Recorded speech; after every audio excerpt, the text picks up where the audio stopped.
Woman civil excise officer പരീക്ഷ എഴുതുന്ന കൂട്ടുകാർക്ക് വേണ്ടിയുള്ള സ്പെഷ്യൽ ടോപ്പിക്സിന്റെ PYQ റിവിഷന്റെ മൂന്നാമത്തെ ക്ലാസ്സാണ് നമ്മൾ ഇന്ന് അവതരിപ്പിക്കാൻ പോകുന്നത്. അപ്പോൾ ചാനൽ ആദ്യമായിട്ട് കാണുന്ന കൂട്ടുകാരുണ്ടെങ്കിൽ മാക്സിമം ഒന്ന് സബ്സ്ക്രൈബ് ചെയ്തിട്ടും അതുപോലെ തന്നെ വീഡിയോ ഒന്ന് ഹൈപ്പ് ചെയ്യാനും മറക്കരുത്. അപ്പോൾ നമുക്ക് ഇതിനു മുമ്പുള്ള ക്ലാസ്സുകൾ നമ്മുടെ പ്ലേലിസ്റ്റിലുണ്ട്, കയറി കാണാൻ സാധിക്കുന്നതാണ്. അതുപോലെ തന്നെ നമുക്ക് ഇന്നത്തെ ക്ലാസ് സ്റ്റാർട്ട് ചെയ്യാം. അപ്പോൾ ഒന്നാമത്തെ ക്വസ്റ്റ്യൻ നോക്കാം. അബ്കാരി നിയമത്തിലെ ഏതു വകുപ്പ് പ്രകാരമാണ് കുറ്റകരമായ ഗൂഢാലോചന കുറ്റകൃത്യമാകുന്നത്? അപ്പോൾ എന്താണ് ക്വസ്റ്റ്യൻ? എന്താണ്? അബ്കാരി നിയമത്തിലെ ഏതു വകുപ്പ് പ്രകാരമാണ് കുറ്റകരമായ ഗൂഢാലോചന കുറ്റകൃത്യമാകുന്നത് എന്നാണ് ചോദിച്ചിട്ടുള്ളത്. ആ വകുപ്പ് ഓപ്ഷൻ സി ആണ്. വകുപ്പ് ഓപ്ഷൻ സി സെക്ഷൻ 55D ആണ് കേട്ടോ. സെക്ഷൻ 55D ആണ് എന്താണ് കുറ്റകരമായ ഗൂഢാലോചന കുറ്റകൃത്യമാവുന്നത്. സെക്ഷൻ 55D ആണ് അബ്കാരി നിയമത്തിലെ. അടുത്ത ക്വസ്റ്റ്യൻ നോക്കാം. അബ്കാരി നിയമപ്രകാരം എത്ര വയസ്സ് മുതലുള്ളവർക്കാണ് മദ്യം കൈവശം വെക്കുവാനും ഉപയോഗിക്കുവാനും അനുവാദമുള്ളത്? നമ്മൾ കഴിഞ്ഞ 2 ക്ലാസ്സിൽ ഡിസ്കസ് ചെയ്ത അതേ സെയിം ക്വസ്റ്റ്യൻ തന്നെ റിപ്പീറ്റ് ചെയ്തിട്ടുണ്ട്. അപ്പോൾ ഏതാണ്? ഓപ്ഷൻ ഡി 23 ആണ്. അപ്പോൾ പഠിച്ചു വെച്ചോളൂ. അബ്കാരി നിയമപ്രകാരം എത്ര വയസ്സ് മുതലുള്ളവർക്കാണ് മദ്യം കൈവശം വെക്കുവാനും ഉപയോഗിക്കാനും അനുവാദമുള്ളത്?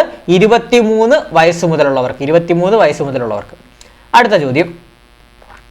താഴെ പറയുന്ന ദിവസങ്ങളിൽ ഏത് ദിവസമാണ് അബ്കാരി ആക്ട് പ്രകാരം ഡ്രൈ ഡേ ആയി വിജ്ഞാപനം ചെയ്തിട്ടുള്ളത്? അപ്പൊ താഴെ പറയുന്ന ദിവസങ്ങളിൽ ഏതു ദിവസമാണ് അബ്കാരി ആക്ട് പ്രകാരം ഡ്രൈ ഡേ ആയി വിജ്ഞാപനം ചെയ്തിട്ടുള്ളത് എന്നാണ് ഇവിടെ ചോദിച്ചിട്ടുള്ളത്. ഏതാണെന്ന് നമുക്ക് നോക്കാം. ഓപ്ഷൻ നോക്കാം. ദുഃഖവള്ളി ശരിയാണ്. അംബേദ്കർ ജയന്തി തെറ്റാണ്. അതുപോലെ തന്നെ ശ്രീകൃഷ്ണ ജയന്തി തെറ്റാണ്. സ്വാതന്ത്ര്യദിനം തെറ്റാണ്. അപ്പൊ ഡ്രൈ ഡേ ഏതാണ് ഇതിനകത്ത്? ഓപ്ഷൻ എ ദുഃഖവള്ളിയാണ് ആൻസർ ആയിട്ട് വരുന്നത്. ക്ലിയർ ആണ്? അടുത്ത ക്വസ്റ്റ്യനിലോട്ട് പോവാം. താഴെ പറയുന്നതിൽ എക്സൈസ് വകുപ്പിൽ ഏത് ഉദ്യോഗസ്ഥനും അതിനു മുകളിൽ ഉള്ളവർക്കുമാണ് കള്ളുഷാപ്പുകളിൽ പരിശോധന നടത്തുവാൻ അധികാരമുള്ളത്? ക്വസ്റ്റ്യൻ ഒന്ന് വായിക്കാം, വളരെ ഇമ്പോർട്ടന്റ് ആണ്. അപ്പൊ എന്താണ്? താഴെ പറയുന്നതിൽ എക്സൈസ് വകുപ്പിൽ ഏത് ഉദ്യോഗസ്ഥനും അതിനു മുകളിലുള്ളവർക്കുമാണ് കള്ളുഷാപ്പുകൾ, നോട്ട് ചെയ്തോണേ, കള്ളുഷാപ്പുകളിൽ പരിശോധന നടത്തുവാൻ അധികാരമുള്ളത്. അപ്പൊ വളരെ ഇമ്പോർട്ടന്റ് ആണ്, പഠിച്ചു വെച്ചോളൂ. ഓപ്ഷൻ ബി ആണ് ആൻസർ. അതായത് എക്സൈസ് പ്രിവന്റീവ് ഓഫീസർ മുകളിലുള്ളവർക്കാണ് ആ പരിശോധന നടത്താനുള്ള അധികാരമുള്ളത്. വളരെ ഇമ്പോർട്ടന്റ് ആണ്. അപ്പൊ എന്താണ്? ഏത് ഉദ്യോഗസ്ഥനും അതിന് മുകളിലുള്ള ഉള്ളവർക്കുമാണ് കള്ളുഷാപ്പുകളിൽ പരിശോധന നടത്താൻ അധികാരമുള്ളത്. അപ്പോൾ കള്ളുഷാപ്പുകളിൽ പരിശോധന നടത്തുവാൻ അധികാരമുള്ളത് എക്സൈസ് പ്രിവന്റീവ് ഓഫീസർ മുകളിലുള്ളവർക്കാണ് ആ ഒരു അധികാരം ഉള്ളത്. ക്ലിയർ ആണ്? അടുത്ത ചോദ്യം. NDPS നിയമത്തിലെ ഏത് വകുപ്പ് പ്രകാരമാണ് വധശിക്ഷ നൽകുന്നത്? NDPS നിയമത്തിലെ ഏത് വകുപ്പ് പ്രകാരമാണ് വധശിക്ഷ നൽകുന്നതെന്ന് ചോദിച്ചാൽ പറയണം. സെക്ഷൻ 31A ആണ്.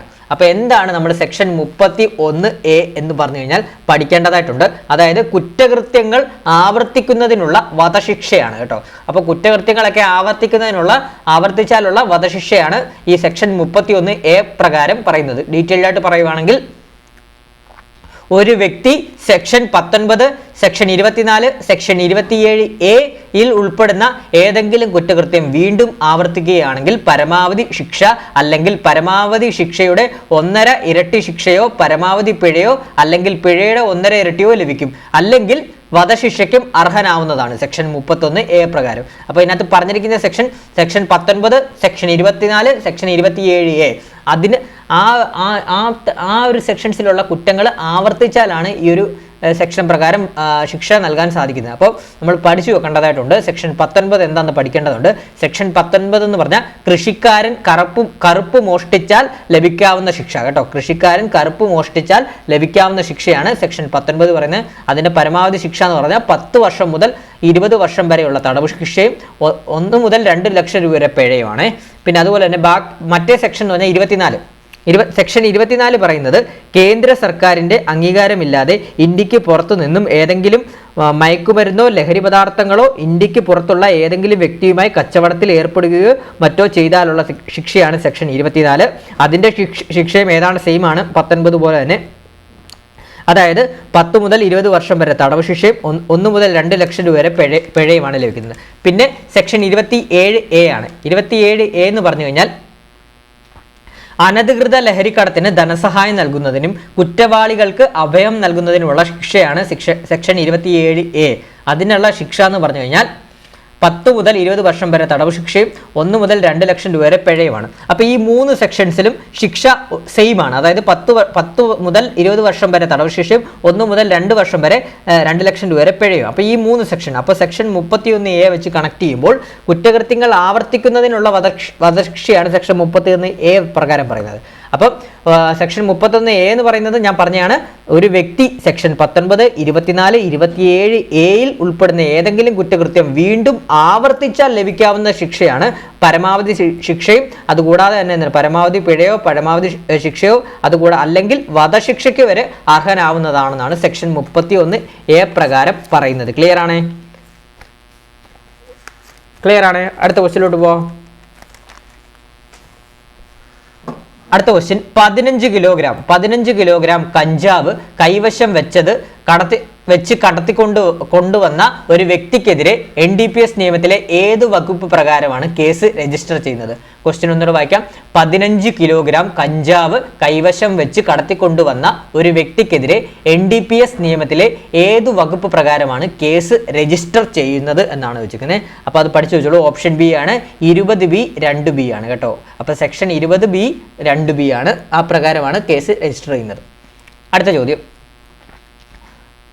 ചോദ്യം, ഇന്ത്യൻ സ്റ്റാൻഡേർഡ് സ്പെസിഫിക്കേഷൻ പ്രകാരം റെക്ടിഫൈഡ് സ്പിരിറ്റ് റെക്ടിഫിക്കേഷനിലൂടെയോ ഡിസ്റ്റിലൈസേഷനിലൂടെയോ വേർതിരിച്ചെടുക്കുമ്പോൾ ലഭിക്കുന്ന സ്പിരിറ്റ് അറിയപ്പെടുന്നത് എന്താണെന്നാണ്.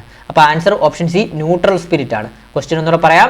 ഇന്ത്യൻ സ്റ്റാൻഡേർഡ് സ്പെസിഫിക്കേഷൻ പ്രകാരം റെക്ടിഫൈഡ് സ്പിരിറ്റ് റെക്ടിഫിക്കേഷനിലൂടെയോ അല്ലെങ്കിൽ റീഡിസ്റ്റിലൈസേഷനിലൂടെയോ വേർതിരിച്ചെടുക്കുമ്പോൾ ലഭിക്കുന്ന സ്പിരിറ്റ് അറിയപ്പെടുന്നത് ന്യൂട്രൽ സ്പിരിറ്റ് ആണ് കേട്ടോ. ന്യൂട്രൽ സ്പിരിറ്റ് ആണ്. അപ്പോൾ ഈ ന്യൂട്രൽ സ്പിരിറ്റ് ആണ് നമുക്ക് എന്താണ് മനുഷ്യനിർമ്മിതമായിട്ടുള്ള ഗ്രേപ്പ് വൈന്, മാൾട്ട വൈനും ഒക്കെ ഉപയോഗിക്കുന്നത് ന്യൂട്രൽ സ്പിരിറ്റ് ആണ്.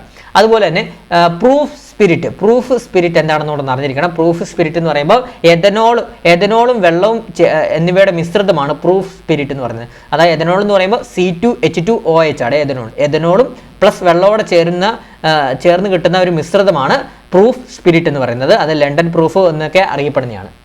അപ്പോൾ അടുത്ത ക്വസ്റ്റ്യനിലോട്ട് പോവാം. സ്പിരിറ്റ് പാനയോഗ്യമല്ലാതെ ആക്കി മാറ്റുവാൻ താഴെ പറയുന്നതിൽ ഏത് വസ്തുവാണ് ഉപയോഗിക്കുന്നത്? അപ്പോൾ പാനയോഗ്യമല്ലാതെ എന്ന് വെച്ചാൽ കുടിക്കാൻ കഴിയാത്ത വിധം, അതാണ് ഉദ്ദേശിക്കുന്നത്. പാനം എന്ന് പറഞ്ഞാൽ കുടിക്കുന്നില്ലേ. അപ്പോൾ കുടിക്കാൻ കഴിയാത്ത വിധമാക്കി മാറ്റുവാൻ താഴെ പറയുന്നതിൽ ഏത് വസ്തുവാണ് ഉപയോഗിക്കുന്നത്? സ്പിരിറ്റ് ആണ്. അപ്പോൾ ഇതിന്റെ ആൻസർ വരുന്നത് ഓപ്ഷൻ ബി ആണ്, ക്രൂഡ് പിരിഡിൻ ആണ് കേട്ടോ. ക്രൂഡ് പിരിഡിൻ ആണ്. അപ്പോൾ ഇതൊക്കെ പരീക്ഷയ്ക്ക് റിപ്പീറ്റ് ചെയ്ത് ചോദിക്കാം ഈ ഒരു ക്വസ്റ്റ്യൻ ഒക്കെ. അപ്പോൾ ഒന്നുകൂടെ പറയാം. സ്പിരിറ്റ് പാനയോഗ്യമല്ലാതെ ആക്കി മാറ്റുവാൻ താഴെ പറയുന്നതിൽ ഏത് വസ്തുവാണ് ഉപയോഗിക്കുന്നത്? Answer option B, crude pyridine ആണ്. അടുത്ത ചോദ്യം, ഡിസ്റ്റിലറികളിൽ മദ്യനിർമ്മാണത്തിനായി ഉപയോഗിക്കുന്ന മൊളാസിസുകൾ കടത്തിവിടുന്ന പൈപ്പുകളുടെ നിറം എന്താണ്? അപ്പോൾ ഡിസ്റ്റിലറികളിൽ മദ്യനിർമ്മാണത്തിനായി ഉപയോഗിക്കുന്ന മൊളാസിസുകൾ കടത്തിവിടുന്ന പൈപ്പുകളുടെ നിറം എന്താണെന്നാണ് വെച്ചത്. ആ പൈപ്പിന്റെ നിറമാണെന്ന് വെച്ചത് ഓപ്ഷൻ ബി, നീലയാണ്. ഓപ്ഷൻ ബി, നീലയാണ് പൈപ്പിന്റെ നിറമായിട്ട് വരുന്നത്. ആൻസർ ഓപ്ഷൻ ബി, നീലയാണ്. അതുപോലെ തന്നെ മൊളാസിസിന്റെ നിറം എന്താണെന്ന് ചോദിച്ചാൽ കടും തവിട്ട് നിറമാണ് കേട്ടോ. മൊളാസിസിന്റെ നിറം കടും തവിട്ട് നിറമാണ് മൊളാസിസിന്റെ നിറം എന്ന് പറയുന്നത്. ക്ലിയർ ആണ്? അടുത്ത ചോദ്യത്തിലോട്ട് പോകാം. താഴെ പറയുന്നവയിൽ കേരളത്തിലെ മദ്യവിൽപ്പന അനുവദിച്ചുകൊണ്ടുള്ള വിവിധ ലൈസൻസുകൾ സംബന്ധിച്ച് ശരിയെന്നാണ്. അപ്പോൾ ലൈസൻസുകൾ സംബന്ധിച്ച് ശരിയെന്നാണ്. അപ്പോൾ ഇതിന്റെ ആൻസർ ഓപ്ഷൻ സി ആണ്. അതായത് നമ്മൾ കഴിഞ്ഞ ദിവസം പഠിച്ചതാണ്. FL4A ലൈസൻസ് എന്തിനാണ്? ക്ലബ്ബ് ലൈസൻസ് ആണ്. FL6 ലൈസൻസോ സ്പെഷ്യൽ ലൈസൻസ് ആണ്. FL9 വിദേശ മദ്യ മൊത്ത വിൽപ്പന ലൈസൻസ് ആണ് FL9. അതുപോലെ തന്നെ FL11 എന്താണ്? Beer or wine parlour licence ആണ് FL11 എന്ന് പറയുന്നത്. ഈ ലൈസൻസുകളൊന്ന് നിങ്ങൾ നോക്കി വെക്കേണ്ടതായിട്ടുണ്ട്. നമുക്ക് വരുന്ന ദിവസങ്ങളിൽ നമുക്കത് ഡീറ്റെയിൽ ആയിട്ട് പഠിക്കാം. അപ്പോൾ ഈ ഒരു ലൈസൻസുകളിൽ നിന്ന് ഒരു മാർക്ക് എന്തായാലും പരീക്ഷയ്ക്ക് പ്രതീക്ഷിക്കാവുന്നതാണ് കേട്ടോ. അടുത്ത ചോദ്യം, നമ്മളൊരു ബാച്ച് സ്റ്റാർട്ട് ചെയ്യുന്നുണ്ട്. നമ്മൾ ഇനി വരുന്ന പരീക്ഷകൾക്ക് നിങ്ങൾക്കറിയാം ഇനി നിരവധി പരീക്ഷകളാണ് നമ്മുടെ മുമ്പിലോട്ട് വരുന്നത്. അതായത് beverage LDC, village field assistant, company board LGS, company board assistant, civil police officer, civil excise officer തുടങ്ങി ഡിഗ്രി ലെവൽ, +2 ലെവൽ, 10th ലെവലായിട്ട് നിരവധി പരീക്ഷകളാണ് നമുക്ക് മുമ്പിൽ വരുന്നത്. അതിനെല്ലാം വേണ്ടിയിട്ട് നമ്മളൊരു സൊല്യൂഷൻ എന്ന രീതിയിൽ കറണ്ട് അഫയേഴ്സിന് മാത്രമായിട്ടൊരു CA current affairs batch start ചെയ്തിട്ടുണ്ട്. അതിൽ ലൈവ് പ്ലസ് റെക്കോർഡർ ക്ലാസ്സസ് ആയിരിക്കും നമ്മൾ പ്രൊവൈഡ് ചെയ്യുന്നത്. ടെലഗ്രാമിലായിരിക്കും. എല്ലാ ദിവസവും വൈകുന്നേരം 7:30 മുതൽ 8:30 വരെ ആയിരിക്കും ക്ലാസ് വരുന്നത്. 7:30 മുതൽ 8:30 വരെ 1 hour ലൈവ് സെക്ഷൻ ക്ലാസ്സസ് ആയിരിക്കും വരുന്നത്. ലൈവ് ഇൻട്രാക്റ്റീവ് ക്ലാസ്സസ് ആയിരിക്കും. ആ ഒരു ലൈവ് സെക്ഷൻ അറ്റൻഡ് ചെയ്തില്ല എന്നുണ്ടെങ്കിൽ അതിൻ്റെ റെക്കോർഡർ സെക്ഷൻ നമ്മൾ ഗ്രൂപ്പിൽ ഇടുന്നതാണ്. അപ്പോൾ ലൈവ് പ്ലസ് റെക്കോർഡർ ക്ലാസ്സസ് ആയിരിക്കും വരുന്നത്. പിന്നെ PDF നോട്ട്സ് നമ്മൾ പ്രൊവൈഡ് ചെയ്യുന്നുണ്ട്. വളരെ സിമ്പിൾ ആയിട്ടുള്ള PDF നോട്ട്സ് പ്രൊവൈഡ് ചെയ്യുന്നുണ്ട്. അതുപോലെ തന്നെ മോക്ക് ടെസ്റ്റുകൾ, റിവിഷൻ ക്ലാസ്സസ് ഒക്കെയാണ് നമ്മൾ പ്രൊവൈഡ് ചെയ്യുന്നത്. ഈ ഒരു കോഴ്സിൻ്റെ ഈ ഒരു ബാച്ചിൻ്റെ ഫീസ് എന്ന് പറയുന്നത് വെറും 200 രൂപ മാത്രമേ ഫീസായിട്ട് വരുന്നുള്ളൂ. അതുപോലെ തന്നെ അഡ്മിഷൻ ചെയ്യേണ്ടതെന്ന് പറഞ്ഞാൽ താല്പര്യമുള്ള കൂട്ടുകാരുണ്ടെങ്കിൽ 81 299 339 എന്ന് പറഞ്ഞ നമ്പറിലേക്ക് ഒന്ന് വാട്സപ്പ് ചെയ്താൽ മതി. അപ്പോൾ നിങ്ങൾക്ക് അഡ്മിഷൻ പ്രൊസീജിയർ ഞാൻ പറഞ്ഞുതരാം. അപ്പോൾ ഇനി വരുന്ന പരീക്ഷകൾക്കെല്ലാം നമുക്ക് current affairs up to date ആയിട്ട് തന്നെ ലൈവ് ഇൻട്രാക്റ്റീവ് ക്ലാസ്സസോട് തന്നെ പഠിച്ചു പോകാം. അതുപോലെ തന്നെ അതിൻ്റെ ഒപ്പം തന്നെ റെക്കോർഡ് ക്ലാസ്സസ് ഉണ്ട്. അതിൻ്റെ ഒപ്പം തന്നെ എന്താണ് PDF നോട്ട്സ് നമ്മൾ പ്രൊവൈഡ് ചെയ്യുന്നുണ്ട്. മോക്ക് ടെസ്റ്റുകൾ, റിവിഷൻ ക്ലാസ്സസ് ഇതെല്ലാം നിങ്ങൾക്ക് ലഭിക്കുന്നതാണ്. ഒരു 6 മാസം കാലം നിങ്ങൾ കറണ്ട് അഫയേഴ്സിൻ്റെ കാര്യത്തിൽ ടെൻഷൻ അടിക്കുകയോ വേണ്ട. കറണ്ട് അഫയേഴ്സ് നമ്മൾ അപ് ടു ഡേറ്റ് ആയിട്ട് നിങ്ങൾക്ക് മുമ്പിൽ ഡെയിലി ക്ലാസ്സസിൽ എത്തിക്കുന്നതാണ്. അപ്പം ഇതിൻ്റെ കോഴ്സ് ഫീ എന്ന് പറഞ്ഞാൽ വെറും 200 രൂപ മാത്രമേ ഉള്ളൂ. അഡ്മിഷന് വേണ്ടി ഈ 81 299 339 എന്ന് പറഞ്ഞ നമ്പറിലോട്ടൊന്ന് വാട്സപ്പ് ചെയ്താൽ മതി. ഞാൻ അഡ്മിഷൻ പ്രൊസീജിയർ പറഞ്ഞു വെക്കാം. എന്തായാലും നിങ്ങൾക്കിത് ഉപകാരപ്പെടുന്ന ഒരു ക്ലാസ് കൂടി, ഒരു ബാച്ച് ആയിരിക്കും. മാക്സിമം നിങ്ങൾ ജോയിൻ ചെയ്യാൻ ശ്രമിക്കുക. താല്പര്യമുള്ള കൂട്ടുകാരുണ്ടെങ്കിൽ പെട്ടെന്ന് തന്നെ ജോയിൻ ചെയ്യാൻ ശ്രമിക്കുക. അപ്പോൾ നിങ്ങൾക്ക് എന്തായാലും ഇത് ഉപകാരപ്രദം ആവുന്ന ഒരു ക്ലാസ് തന്നെയായിരിക്കും കറണ്ട് അഫയേഴ്സിൻ്റെ പാർട്ടിൽ നിന്ന്. അപ്പം അടുത്ത ക്വസ്റ്റ്യനിലോട്ട് പോവാം.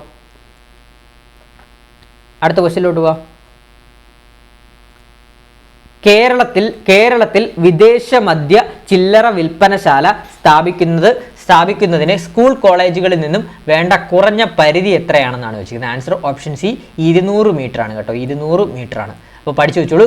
കേരളത്തിൽ വിദേശ മദ്യ ചില്ലറ വിൽപ്പനശാല സ്ഥാപിക്കുന്നതിന് സ്കൂൾ ഓർ കോളേജുകളിൽ നിന്നും വേണ്ട കുറഞ്ഞ ദൂരപരിധി എത്രയാണ്? 200 മീറ്റർ ആണ്. 200 മീറ്റർ. അടുത്ത ക്വസ്റ്റ്യൻ, താഴെ പറയുന്നവയിൽ നിയമം മൂലം കേരളത്തിൽ മദ്യവിൽപ്പന നിരോധിച്ചിട്ടില്ലാത്ത ദിവസം ഏത്? അപ്പം നിയമം മൂലം കേരളത്തിൽ മദ്യവിൽപ്പന നിരോധിച്ചിട്ടില്ലാത്ത ദിവസം ഏതെന്നാണ് വെച്ചാൽ നമുക്ക് നോക്കാം. ആദ്യം തന്നെ നിരോധിച്ചിട്ടുള്ള ദിവസങ്ങൾ നമുക്ക് നോക്കാം. ഒക്ടോബർ 2 എന്താണെന്നറിയാം? ഗാന്ധി ജയന്തി. അന്ന് ഡ്രൈ ഡേ ആണ്. ഒക്ടോബർ 2 ഗാന്ധി ജയന്തി. അതുപോലെ തന്നെ ജനുവരി 30 എന്താണ്? ഗാന്ധി രക്തസാക്ഷി ദിനം അഥവാ ഗാന്ധി അനുസ്മരണ ദിനമാണ് ജനുവരി 30. അതുപോലെ തന്നെ ജൂൺ 26 എന്താണ്? അന്താരാഷ്ട്ര മയക്കുമരുന്ന് വിരുദ്ധ ദിനമാണ് ജൂൺ 26 വരുന്നത്. അതുപോലെ തന്നെ അതും എന്താണ്? ഡ്രൈ ഡേ ആണ്. അപ്പോൾ ഇതിൻ്റെ ആൻസർ ഓപ്ഷൻ ഡി ആഗസ്റ്റ് 15 നിരോധിച്ചിട്ടില്ലാത്ത, അതായത് മദ്യവിൽപ്പന നിരോധിച്ചിട്ടില്ലാത്ത ദിവസം ആഗസ്റ്റ് 15 ആണ്. അടുത്ത ക്വസ്റ്റ്യൻ, പൊതുസ്ഥലത്തെ പുകവലി നിരോധിച്ചിരിക്കുന്നത് കോട്ട്പ ആക്ടിലെ ഏത് വകുപ്പ് പ്രകാരമാണ്? സെക്ഷൻ 4 ആണ്. നമ്മൾ ഇന്നലത്തെ ക്വസ്റ്റ്യനിൽ ഇത് പഠിച്ചിരുന്നു. അപ്പോൾ കോട്ട്പ ആക്ടിൽ പൊതുസ്ഥലത്തെ പുകവലി നിരോധിച്ചിരിക്കുന്നത് കോട്ട്പ ആക്ടിലെ ഏത് വകുപ്പ് പ്രകാരമാണ്? വകുപ്പ് 4 പ്രകാരമാണ്. അടുത്ത ക്വസ്റ്റ്യൻ, സ്കൂൾ പരിസരത്ത് 100 യാർഡ് ചുറ്റളവിൽ പുകയില ഉൽപ്പന്നങ്ങൾ വിൽപ്പന നടത്തിയാൽ കോട്ട്പ ആക്ട് പ്രകാരം ചുമത്താവുന്ന കൂടിയ പിഴ എത്രയാണെന്നാണ് വെച്ചിരിക്കുന്നത്. അതിൻ്റെ ആൻസർ ഓപ്ഷൻ സി 200 രൂപയാണ് പിഴയായിട്ട് വരുന്നത്. 200 രൂപ. പഠിച്ചു വെച്ചോളൂ. സ്കൂൾ പരിസരത്ത് 100 യാർഡ് ചുറ്റളവിൽ പുകയില ഉൽപ്പന്നങ്ങൾ വിൽപ്പന നടത്തിയാൽ കോട്ട്പ ആക്ട് പ്രകാരം ചുമത്താവുന്ന കൂടിയ പിഴ എത്രയാണ്? 200 രൂപയാണ്. 200 രൂപയാണ്. അടുത്ത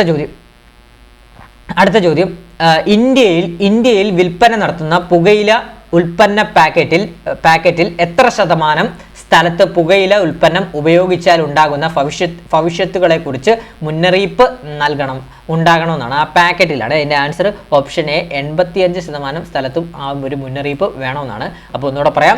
ഇന്ത്യയിൽ വിൽപ്പന നടത്തുന്ന പുകയില ഉൽപ്പന്ന പാക്കറ്റിൽ എത്ര ശതമാനം സ്ഥലത്ത് പുകയില ഉൽപ്പന്നം ഉപയോഗിച്ചാൽ ഉണ്ടാകുന്ന ഭവിഷ്യത്തുകളെ കുറിച്ച് മുന്നറിയിപ്പ് ഉണ്ടാകണം? 85% സ്ഥലത്ത് വേണം കേട്ടോ. ആ പാക്കറ്റിൽ 85% അടുത്തും ഈ ഒരു പുകയില ഉൽപ്പന്നം ഉപയോഗിച്ചാൽ ഉണ്ടാകുന്ന ഭവിഷ്യത്തുകളെ കുറിച്ചുള്ള മുന്നറിയിപ്പ് ഉണ്ടാകണം. അടുത്ത ചോദ്യം, അടുത്ത ക്വസ്റ്റ്യൻ നോക്കാം.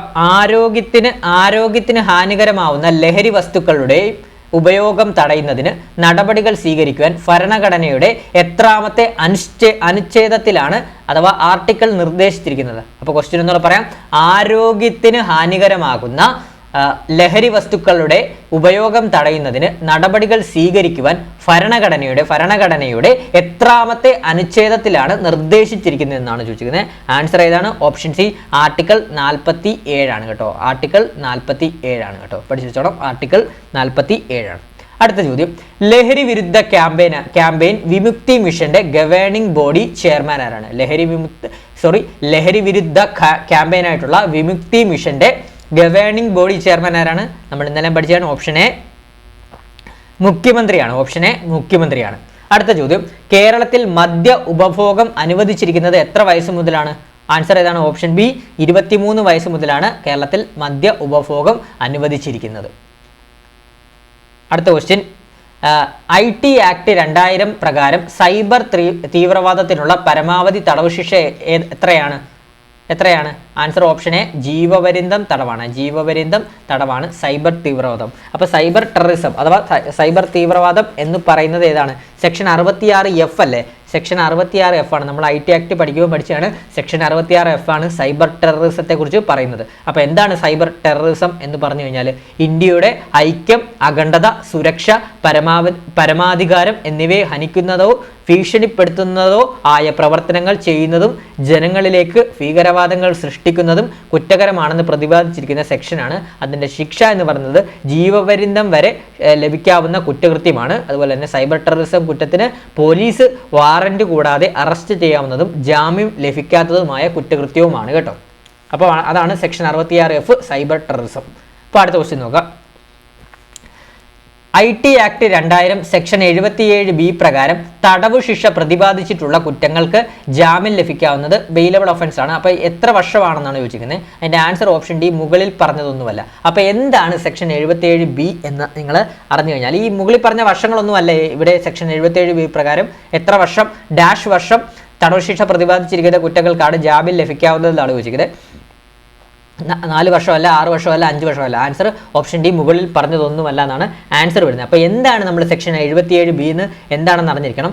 സെക്ഷൻ 77B എന്ന് പറയുന്നത് offences with 3 years imprisonment to be bailable ആണ്. അതായത് 3 വർഷം വരെ തടവ് ലഭിക്കാവുന്ന ശിക്ഷകൾക്ക് ജാമ്യം ലഭിക്കുന്നതിനെ കുറിച്ചാണ് പ്രതിപാദിക്കുന്നത് കേട്ടോ. അപ്പം 3 വർഷം വരെ തടവ് കേട്ടോ. 3 വർഷം വരെ തടവ് ലഭിക്കാവുന്ന ശിക്ഷകൾക്ക് ജാമ്യം ലഭിക്കുന്നതിനെ കുറിച്ച് പ്രതിപാദിക്കുന്ന വകുപ്പാണ് സെക്ഷൻ 77B ആണ് കേട്ടോ. അപ്പോൾ ഇവിടെ ആൻസർ 3 വർഷമാണ്. 3 വർഷമാണ് ആൻസർ ആയിട്ട് വരുന്നത്. അപ്പോൾ ഇത്രയുമാണ് നമ്മൾ ഇന്നത്തെ ഒരു ക്ലാസ്. അപ്പോൾ ഇന്ന് 3ാമത്തെ ക്ലാസ്സാണ് പ്രീവിയസ് ഇയർ ക്വസ്റ്റ്യൻസിൻ്റെ സ്പെഷ്യൽ ടോപ്പിക്സിൻ്റെ PYQ റിവിഷനായിട്ട് നമ്മൾ എടുത്തത്. അപ്പോൾ ഇനി വരും ദിവസങ്ങളിൽ നമുക്ക് മോഡൽ ക്വസ്റ്റ്യൻസും അതുപോലെ തന്നെ PYQ ക്ലാസ്സും 1-2 PYQ ഒരു ക്വസ്റ്റ്യൻസോടെ നമ്മൾ ഡിസ്കസ് ചെയ്യാറുണ്ട്. ആ ഒരു ക്ലാസ്സോടെ ഉടനെ തന്നെ അപ്ലോഡ് ചെയ്യുന്നതാണ്. അതുകൂടാതെ തന്നെ മോഡൽ ക്വസ്റ്റ്യൻസ് നമ്മൾ സ്റ്റാർട്ട് ചെയ്യുന്നതാണ്. ക്ലാസ് ഉപകാരപ്പെട്ടിട്ടുണ്ടെങ്കിൽ ലൈക്ക് ചെയ്യുക, അഭിപ്രായങ്ങൾ കമൻറ്റ് ബോക്സിൽ രേഖപ്പെടുത്തുക, അതുപോലെ തന്നെ വീഡിയോ ഒന്ന് ഹൈപ്പ് ചെയ്യുക.